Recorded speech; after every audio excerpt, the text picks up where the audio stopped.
Kematian Yesus Kristus Sang Juru Selamat manusia terjadi pada abad pertama Masehi, diperkirakan antara tahun 30-33 M.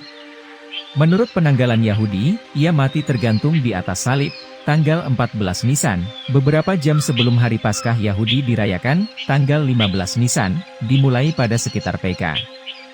Pukul 18 saat matahari terbenam. Hukuman mati dengan disalibkan dijatuhkan atas perintah gubernur kerajaan Romawi untuk Provinsi Yudea, Pontius Pilatus, berdasarkan laporan para pemuka agama Yahudi saat itu bahwa Yesus Kristus mengaku sebagai Raja orang Yahudi.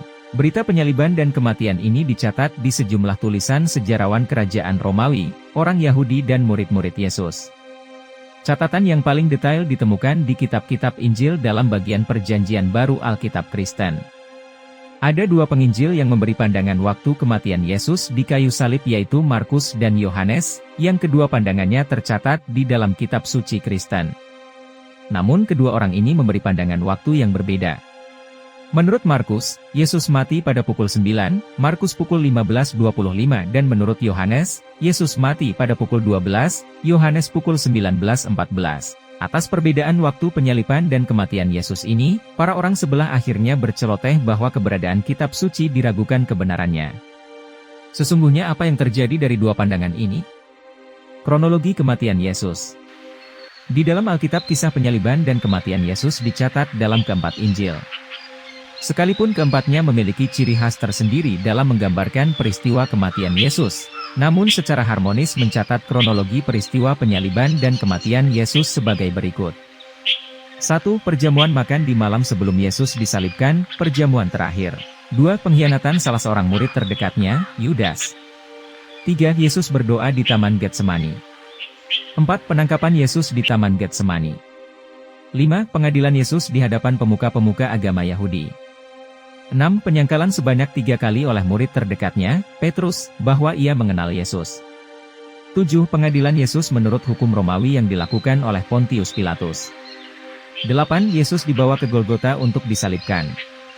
Di sana dia mati dan kemudian dikuburkan di dekat sana. Sekarang mari kita telisik alasan perbedaan waktu tersebut. Yang utama perlu dipahami adalah bahwa ada perbedaan konsep waktu dari masa kuno dan modern. Kebanyakan di antara kita menyamakan konsep tersebut, atau melihat konsep waktu di masa kuno dari sisi masa modern. Masa modern sudah menjadi kehidupan sehari-harinya bergelut dengan waktu dengan ketepatan yang detail. Dan seiring kemajuan sains dan teknologi, saat ini sebagai zaman modern telah mampu mengukur kecepatan waktu yang lebih kecil daripada detik di mana sangat berbeda dengan di zaman kuno atau pada saat Yesus disalib. Pada masa Yesus disalib ini, waktu terkecil mereka adalah jam itu pun tidak persis sebagaimana pemahaman kita tentang jam saat ini sebagai 60 menit. Kedua adalah bagaimana memahami perbedaan cara menghitung hari ataupun jam. Yahudi pada zaman kuno memahami satu hari sama dengan 12 jam yang dimulai dari pukul 6 pagi sampai pukul 6 petang. Di bawah pukul 6 pagi dihitung sebagai hari sebelumnya, demikian di atas pukul 6 petang bisa dianggap hari setelahnya.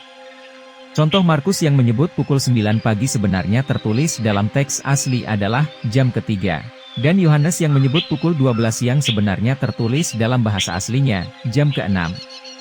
Penentuan pukul 6 pagi adalah dengan tanda malam atau gelap jelang terang. Dan pukul 6 petang adalah dengan tanda siang atau terang jelang gelap atau malam. Ketiga, bagaimana memahami perbedaan dalam hal permulaan hari dan jumlah jam dalam sehari.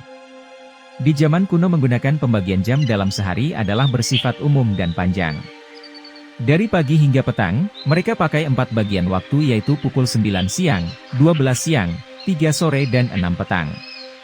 Demikian pembagian waktu malam, yaitu menjelang malam, tengah malam, waktu ayam berkokok dan pagi buta. Dan semua pemberian waktu ini biasanya mereka awali dengan kira-kira. Belum ada arloji atau jam dinding pada masa itu sebagaimana kondisi sekarang ini. Jadi alat ukur yang digunakan adalah dengan mengandalkan posisi matahari di langit seperti posisi di timur, di antara timur dengan tepat di atas kepala, di atas kepala, di antara tepat di atas kepala dan barat kemudian di posisi barat. Maka tidak heran, apabila dua orang yang berbeda mengukur waktu dari sebuah peristiwa yang terjadi di satu titik antara pergantian 4 bagian waktu tersebut. Misalnya, Mau menentukan pukul 8.30 pagi ini dapat dimasukkan bagian satu yaitu antara pukul 6 hingga pukul 9 pagi atau pada bagian kedua yaitu pukul 9 pagi hingga 12 siang tergantung penafsiran mereka terhadap posisi matahari saat itu.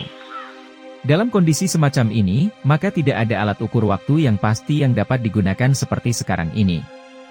Penemuan teknik mekanik jam baru ditemukan pada abad ke-14. Bila mana tidak memperhatikan konsep dan perhitungan waktu di zaman kuno di atas ini maka dipastikan akan timbul kesalahan, anakronistis, yaitu pemikiran yang memaksakan pemahaman modern yang tidak sama atau tidak relevan dengan kondisi pada zaman kuno sebelumnya. Kesalahan inilah yang cenderung digunakan pihak sebelah dalam menyalahkan Alkitab tidak benar, tanpa mengenal peradaban kuno sebagaimana zamannya dengan baik.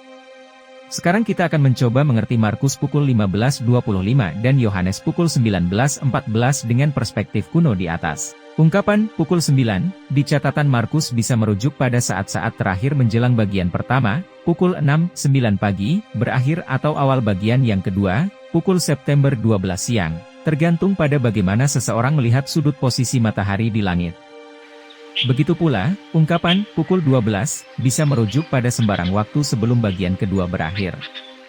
Fleksibilitas perhitungan ini sendiri diisyaratkan oleh Yohanes melalui penambahan keterangan, kira-kira, HS, pada catatannya. Berdasarkan hal ini kita boleh menduga bahwa penyaliban kemungkinan besar dimulai pada sekitar pukul 10 atau pukul 10.30. Dua orang yang berbeda bisa memasukkan pukul 10 atau pukul 10.30 ke dalam bagian pertama atau kedua, tergantung penafsirannya terhadap posisi matahari. Yohanes sengaja memilih yang kedua, karena ia mungkin ingin menegaskan bahwa penyaliban dan kematian Yesus terjadi sangat dekat dengan penyembelihan domba di siang hari sebagai persiapan untuk makan malam Paskah menjelang Sabat. Jadi tidak ada yang dapat disalahkan dari kedua cara pandang Markus dan Yohanes ini atas waktu penyaliban dan kematian Yesus tersebut dan karenanya kitab suci Kristen tetaplah sebagai pemberi informasi sejarah yang tak pernah melenceng.